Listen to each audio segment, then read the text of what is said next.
Ever since I was 3, when I learned my ABC, I've been trying to build a future for myself.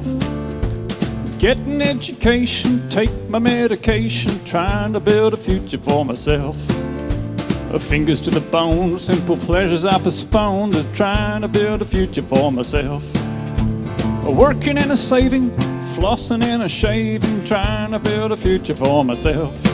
For myself, myself, I've been trying to build a future for myself.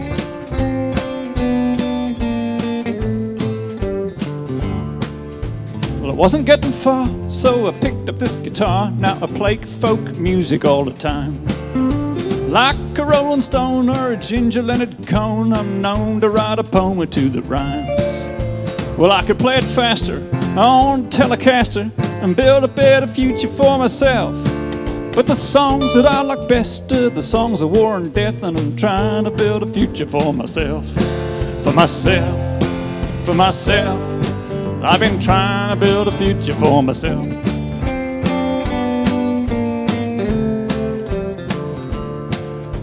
I went to see the shrink just to ask him what he'd think about trying to build a future for myself. He said, "Are you feeling anxious?" "Definitely, thanks, yes, I'm trying to build a future for myself." He said, "Try living in the now, like a chicken or a cow. Stop trying to build a future for yourself." Well, it sounds kinda zen till the butcher comes, and then you wind up on the refrigerator shelf. On the shelf, on the shelf, well, you wind up on the refrigerator shelf.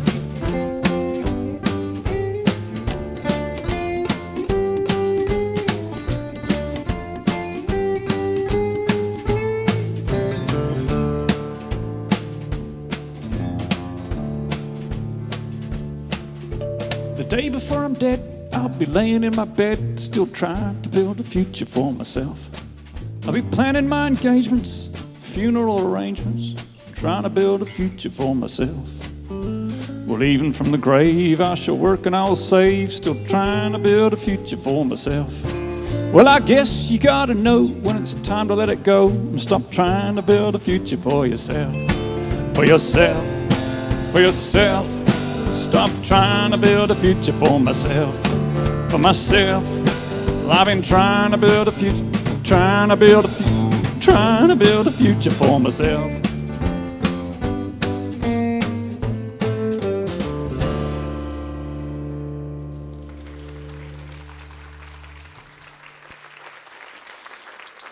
Yes, thanks very much. That's a song about two things: folk music and trying to build a future for yourself.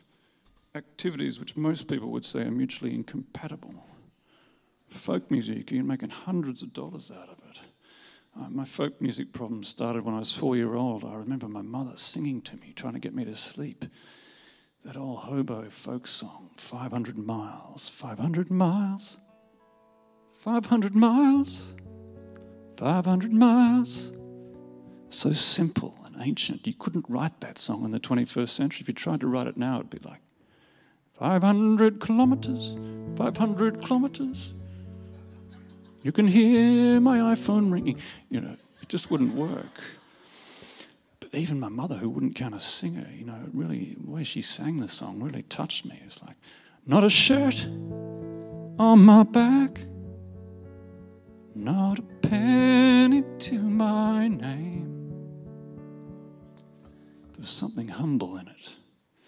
Something honest, something human, like real stories, real people like you and me who struggle a bit. And the other thing about folk music is it's better than it sounds. And you can play it yourself. You don't even have to be good. I figured this out when I was 11. I figured out how to play Don McLean's Ode to the Tortured Artist Vincent. And by 17, I had my first gig at a place called Spaggers, a spaghetti restaurant, here in the Canberra city near the bus interchange where the Fernwood Gym is downstairs now. And me and my mate Dave would show up at 6 o'clock on a Friday evening, and we'd stand in the corner singing Simon and Garfunkel covers until 8:45, when the barman would come out and give us each a bowl of spaghetti and $20, and then he'd go out the back and change into Speedos and a belly button warmer, and the joint would turn into a gay bar. It was an interesting business model. Anyway, it wasn't a promising start for my career, but of course mentors and heroes can change your life. And when I was 18, I found both. I got a job working on a cruise ship sailing around the Hawaiian Islands. And on the cruise ship, in the galley there, was a waiter by the name of Herbert Lopez Rodriguez, an old Mexican guy of dignified bearing and the first socialist I ever met. And he took it upon himself to see to my cultural education. He gave me gifts, a copy of War and Peace, a copy of Victor Hugo's Les Miserables, a brochure from an East German holiday camp, and a cassette of songs by a guy who played a nylon string guitar and sang in a deep voice. Pretty soon I was hooked by the music of Leonard Cohen.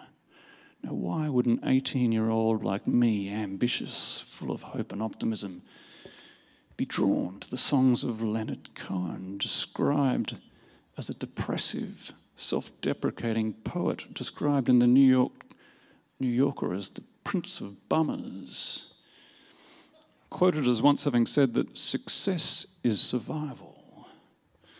Well, it felt to me like he had some sort of insight into our inner longings, the things that drive us, the thing that gives our life direction that we don't really know or understand. And it changed my life. Ever since, whenever I think of doing something stupid like becoming a folk singer, I think of Leonard Cohen and I go ahead and do it. Perhaps more to the point, why would a now 53-year-old folk singing public servant want to talk about this at TEDx? Here at ground zero of the self-help movement, offering you the prospects of an unlimited possibilities. If you could just find some self-belief, some positive thinking, and a few stories from the highly successful people. Well, all of those things can be helpful to give your life some inspiration and direction, but are not particularly useful on a Wednesday afternoon when you're stuck in the office at 4:45 looking at an inbox full of boring and irritating jobs, trying to think about which one you're going to get done before you head out the door and pick up your kids and then drive through the traffic and get them home and feed them and then do the dishes and then answer some emails and go to bed yourself. In the state of overwhelm that we live in these days, those sort of stories of high achievers can leave you feeling a sense of your own lack, which is no place to build a life from. So I think it's important that we be careful in the way we pick our heroes and our role models. I had a friend in the public service who was a huge fan of Slash from Guns N' Roses. 2 divorces and a head injury later. I think the thing is, if you're picking your heroes from amongst the ranks of the rich and famous or the tall and handsome, there's a good chance that those people are getting away with stuff that you're not going to get away with. So best to choose your heroes from the ranks of real people, people you stumble upon in the course of your life, because as Leonard Cohen once said, there are heroes in the seaweed.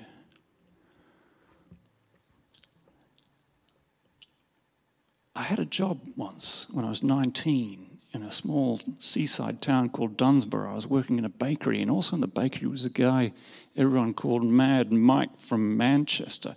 He had the worst job in the bakery, cleaning the oven trays. He got around town on an old lady's shopping bike and lived in the caravan park out the back. But he was also an intellectual and a philosopher, I could tell, because he wore glasses and read books. And we'd sit around talking at night. And one night he said to me, "Make your life a series of achievable goals." Anyway, I ignored him. I went on to pursue a career as an anxious overachiever. Like most artistic types, I went to university, did an economics law degree, graduating 6 years later with honours in law and straight distinctions in economics before being recruited into the Foreign Affairs Department, selected in a group of 30 from an initial group of 3,000 competing for the graduate position in the DFAT. And so by 26, life was looking pretty good. I'd achieved a few things. I had a job. But I had this feeling that something was missing. This was something I needed to do. There was some calling that I was avoiding. I felt the need to write songs. I mean, I used to work as an usher in this room all through university, and I'd see the singer-songwriters up on stage, and I'd think, I want to do that. At that point, I was still playing covers. Spaggers had closed, and now I was working in Waffles, so-called, because that's what people did there. And I was playing there one night when David Branson swaggered in a three-piece suit. He was an impresario, and he ran the Canberra art scene, including a thing called the Terrace Sessions, which was like a talent night for the local artist jockey queer community. You could get up on stage and do pretty much anything. You could read a poem, you could recite from a play, you could play harmonica out of your butt. It didn't matter as long as it was original.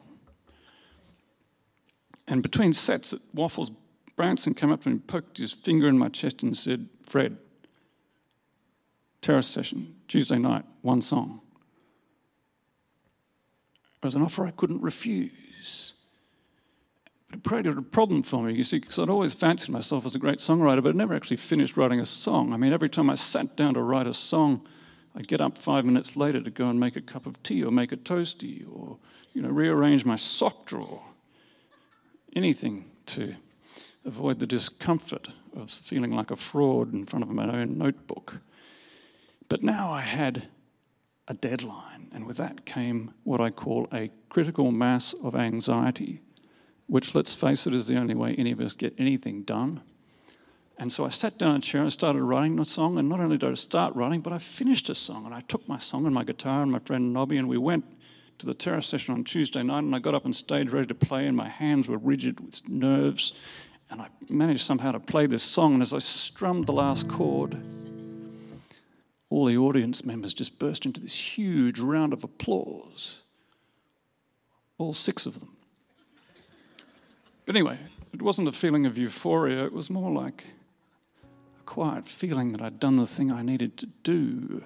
And as the years went by, I wrote more songs. Some of them sucked, others didn't. And as the gigs kept coming in, I found myself with another problem. I was torn between a promising career as a diplomat and an unpromising career as a folk singer. Every time I reached a kind of fork in the road, I simply drove on over the railing into the nature strip and kept going, driven by this appetite for affirmation and signs that I was on the right course. I was working hard, booking gigs on the computer at night, getting on the weekends and playing, showing up at work on Monday, keeping a million balls in the air, always feeling like I was out of control and falling behind and permanently stressed. And I kept on going in this manner for the last sort of 28 years, and I suppose 13 albums, 1 or 2 books, nice reviews, and a few awards later, here I am. And maybe I've done all right. I've survived, which in Leonard's book equals success. I'm not famous. It'd be helpful to be more famous, but problematic too. I'm not rich, but I'm not poor. I kept my day job. I have a wife and a daughter who I love very much. But I've also done the thing that I needed to do, the thing that would have eaten me if I hadn't done it. But if I'm honest, the stress of it has put pressure on me, and now I'm got every dietary intolerance known to man. I'm what's called a functional insomniac. I get stressed a lot of the time and irritable, and there's times when I feel a bit joyless.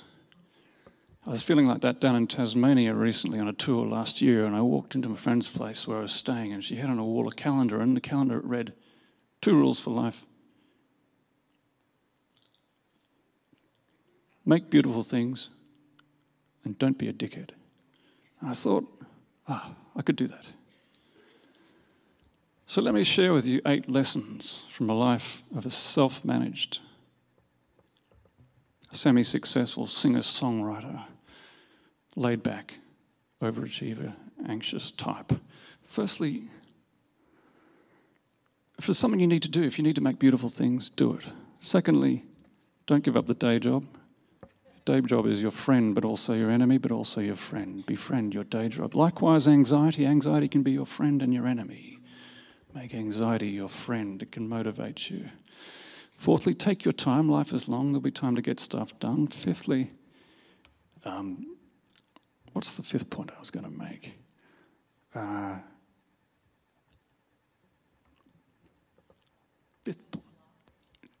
take your time. Make your life a series of achievable goals. Sixthly, that'll enable you, of course, to be grateful. Sixth, don't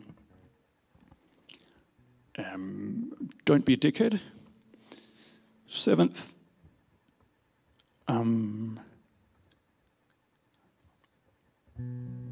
choose your heroes carefully. My hero at the moment is an octogenarian, self-described triple divorcee grandmother from Melbourne. She's a writer, known for a great non-fiction and fiction and the honesty with which she describes herself and the directness and clarity with which she sees people and the world. Basically, she's someone who pays attention. And that's my last thought for you today. If you can let go of your ambitions and aspirations long enough to simply get interested and pay attention to the world, life gets easier. Anyway, her name is Helen Garner, and I wrote this song about her. It's called Hell.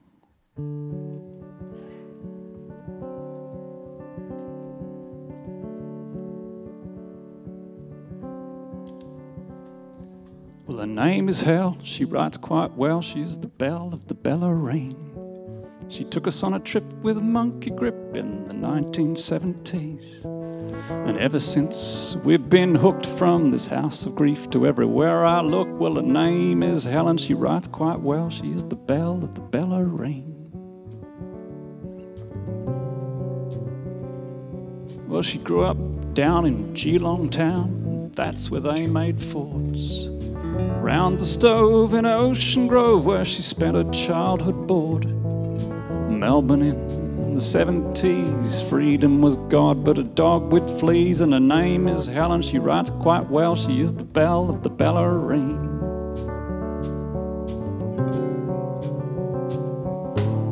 Teaching was her occupation, till she got fired by the board for teaching sex education, using four-letter words. She went home without a fight and picked up a pen and began to write, and her name is Helen. She writes quite well. She is the belle of the Bellarine. Well, people have their problems. Marriages will fail. Hell had a couple of husbands, not counting Murray Bale. On radio once, she said, look, I lose a husband every time I write a book, and her name is Helen. She writes quite well. She is the belle of the Bellarine.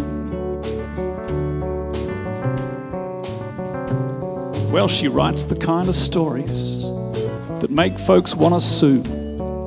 From Cosmo Cosmolina to the last days of Shay New. Marriages on the brink, the television, the kitchen sink, these houses where we live our lives as fathers, daughters, husbands, wives. Yes, her name is Helen. She writes quite well. She is the belle of the Bellarine. Well, she gets the streets and these crowded streets, and we get our food at Coles. We get numb if we succumb to the darkness in our souls. People break, people mend, put their lives back together again. Helen sat down to write, drag it out into the light. I wrote this song, it may not sell, but I just want to say a little thank you, Hell. Yes, your name is Helen, you write quite well. You are the belle of the Bellarine. I said your name is Hell, you write quite well. You are the queen of the Bellarine.